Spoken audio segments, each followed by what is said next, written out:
संजय राउत बोलतायत थेट तिकडे जाऊयात।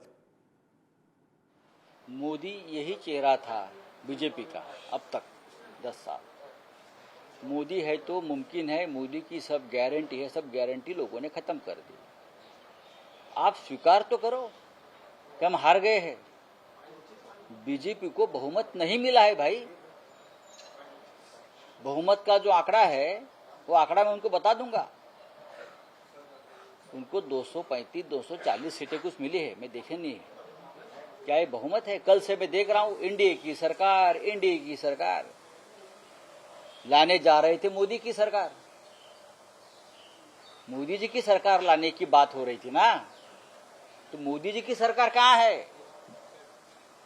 ये जो दो चंद्रा बाबू जी और नीतीश कुमार जी, ये जो दो बांबू है, दो लकड़ियां है, उसका ऊपर अब ये सरकार बनेगी, वो कभी भी हिल सकती है। तो मोदी जी की तो नाक कट गई है, तो हमको बिना नाक वाला प्रधानमंत्री नहीं चाहिए। कैसे घूमेंगे? Modi brand is finish.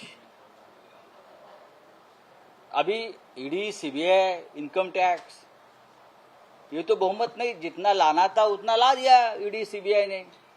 240 ये ईडी सीबीआई का आंकड़ा है, ये थोड़ी बीजेपी का आंकड़ा है। बीजेपी हार गई है। जो उनको सीटें मिली है वो ईडी, सीबीआई, इनकम टैक्स की ताकत से मिली है, दहशत से मिली है। वो सरकार बनाने अगर जा रहे तो जाने दो, हम उनका स्वागत करेंगे। डेमोक्रेसी है, हम लोकतंत्र को मानते हैं। उनको सरकार बनाने का तैयारी करने का पूरा अधिकार है।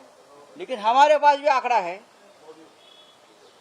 हम भी अभी 250 तक तो है। हमको तो आप लोग 100 सीट भी देने के तैयार नहीं थे। लोगों ने हमको 250 सीट दी और सरकार बनाने का मैंडेट है। आपके पास कहां मैंडेट है? अगर चंद्रा बाबू और नीतीश कुमार जी ने तय कर लिया कि हमको तानाशाह के साथ नहीं जाना है, हमें लोकतंत्र के साथ जाना है, हमें डेमोक्रेटिक सिस्टम में काम करना है, और ये दोनों नेता ने अब तक तानाशाही के खिलाफ संघर्ष किया है, कुछ चंद्रा बाबू जी हो या नीतीश कुमार जी हो, मुझे नहीं लगता है लोग तानाशाह के साथ जाएंगे। देश के प्रधानमंत्री ने सरकार बनाने के लिए धन्यवाद दिया है और बोला है क्या देश के प्रधानमंत्री ने कहा, मतलब मोदी अपने मन को पूछो। मोदी ने कहा है कि मैं सिटीजन जो हैं उनको धन्यवाद करता हूं तीसरी बार सरकार बनवाने के लिए। तीसरी बार सरकार मोदी जी की सरकार नहीं बन रही है। किसको धन्यवाद दे रहे हो? लोगों ने आपको नकार दिया। वाराणसी, बनारस में आपको लेने के देने पड़ गए जीतने के लिए। आपसे ज्यादा तो अमित शाह को ये मिला है लीड मिला है उनके गांधीनगर से। राहुल गांधी जी को वाराणसी और रायबरेली से 4-4 लाख के उनका लीड मिला है। और आप काशी के पुत्र, गंगा के पुत्र, आपको बनारस में 1.5 लाख का लीड मिला है। भाई आपको, आप तो हारने जा रहे थे, तो आप किसका धन्यवाद देते हो?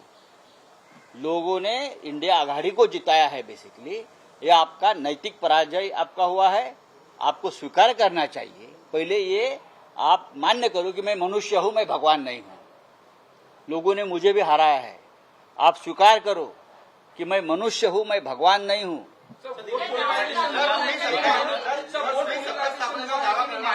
ने एक तरफ वोट किया है, जो शेड्यूल का जो भी सब है, क्या वो देश के वोटर नहीं है?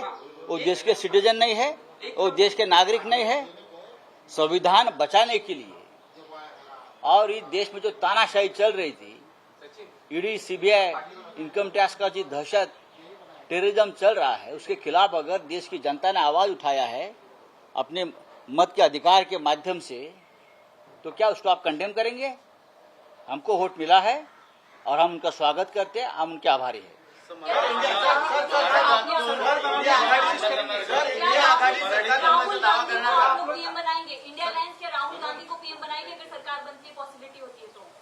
अगर राहुल गांधी जी स्वीकारने को तैयार है नेतृत्व, तो हम विरोध क्यों करेंगे? राहुल गांधी देश के नेता है, ये प्रूव किया है। राहुल गांधी लोकप्रिय नेता है,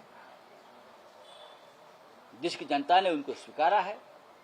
हम सब उनसे प्यार करते हैं, हम उनको चाहते हैं सब लोग। इंडिया गठबंधन में प्रधानमंत्री पद के ऊपर कोई मतभेद ही नहीं है। हम ये लड़ाई हमें सत्ता चाहिए इसलिए नहीं लड़ी है।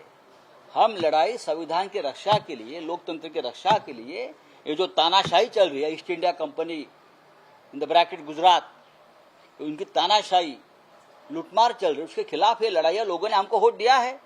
नरेंद्र मोदी, अमित शाह ने मान्य करना चाहिए को हार गए हैं। क्या नीतीश कुमार और चंद्रबाबू नायडू अच्छा दिया जा सकता है? क्या नीतीश कुमार और चंद्रबाबू नायडू के साथ आप सरकार बनाने की बात करेंगे? अभी आपका स्टैंड बात ऐसी है, जा रहे हैं, काफी महत्वपूर्ण मीटिंग। बात ऐसी है, चंद्रा बाबू जी और नीतीश कुमार के सिवाय क्या मोदी सरकार बना सकते हैं अपनी ताकत पे? मोदी जी और शाह के पास इतनी ताकत है? बीजेपी के पास इतना बहुमत है? नहीं है। इसलिए मैं कहता हूं मोदी और अमित शाह ने अपनी हार मान्य करनी चाहिए। चंद्रा बाबू जी को निर्णय लेना है, उनको डिक्टेटरशिप के साथ जाना है, हुकुमशाही के साथ जाना है, तानाशाही के साथ जाना है, या लोकतंत्र के लिए लड़ना है जो हम लोग लड़े हैं। नीतीश कुमार जी तो इमरजेंसी में जेल में गए थे। नीतीश कुमार ने हमेशा तानाशाही के खिलाफ अपनी आवाज बुलंद की है। ऐसे बहुत से छोटे छोटे दल है, तो आप वो तय करेंगे इस देश में लोकतंत्र रहना या तानाशाही रहेगी।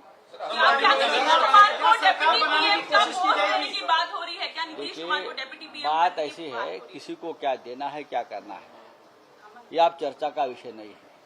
सबसे पहले अभी हम दिल्ली में जाएंगे, इंडिया गठबंधन के सभी नेता दिल्ली में बैठेंगे। राहुल जी, सोनिया जी, शरद पवार जी, उद्धव जी, सब हम बैठेंगे वहाँ। हम चर्चा करेंगे, निर्णय होगा, निर्णय एक मत से होगा, ये भी मैं कहता हूँ।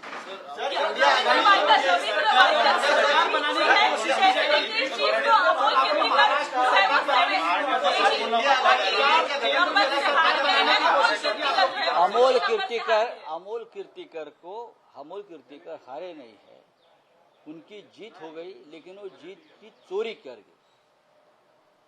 वाइकर को जिस प्रकार से जिताया गया उसे मैं चोरी चपाटी पॉकेटमारी बोलता हूं। आपके हाथ में सत्ता है, पैसा है, तो आपने एक जीती हुई सीट शिवसेना को उसकी पॉकेटमारी की है, पिक पॉकेटिंग किया है। ये विजय जो है, जो मिला है उनको, जिसको घोषित किया वो विजयी हो गया। रिकाउंटिंग में भी विजयी हो गए, फिर भी रिजेक्टेड वोट के आधार पर उनको विजयी घोषित किया, उसे मैं चोरी बोलता हूं। यही डकैती है और उसके खिलाफ हमारी लड़ाई चल रही है। जिसने ये किया है वो रिटर्निंग ऑफिसर को बख्शा नहीं जाएगा।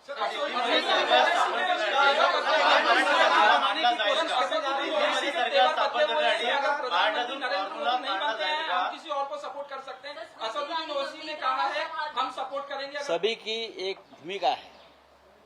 उसका मतलब है नरेंद्र मोदी तानाशाह है, उसका मतलब है नरेंद्र मोदी संविधान के खिलाफ काम करता है। यही विचार चंद्रबाबू नायडू और यही विचार नीतीश कुमार जी का भी है। मुझे मालूम है। तीनों हार गई, बड़ी नेता थी, बहुत ज्यादा प्रोजेक्शंस थे उनके बारे में। मुझे मालूम नहीं था कितने बड़े नेता थे। बड़े नेताओं को हरा गया। मैंने कहा था कि स्मृति ईरानी राहुल गांधी के पीए से हारेगी। राहुल गांधी की पीए ने उसको हरा दिया है। जिसकी उनकी औकात होती है, उस औकात के साथ जय पराजय होता है।